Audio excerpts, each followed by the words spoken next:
السلام عليكم ورحمة الله وبركاته. صباح الخير. كلمت أستاذ سالم دواسة النهاردة على الجو عامل إيه في أم الرخم، فقال لي لسه هديك شوية التقرير الأصلي فاتأخر عليه شوية. فأنا برأيي إن النهاردة الجو جميل جدا. الهواء وسط مش عالي، إلا إذا قدر الله والجو قلب عن كده.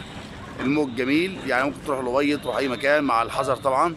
ولو انت موجود في المكان اسالني تاني في الكومنتات وانا هقول لك تروح ولا ما تروحش اكيد.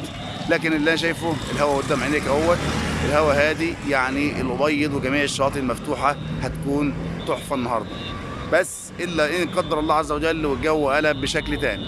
نتمنى لكم مصيف جميل وسعيد. كان معاكم ابو حنين، نتمنى لكم يوم حلو. كل سنه وانتم طيبين. خدوا بالكم من الاولاد عشان يكون مصيف حلو ومصيف سعيد. السلام عليكم ورحمة الله وبركاته.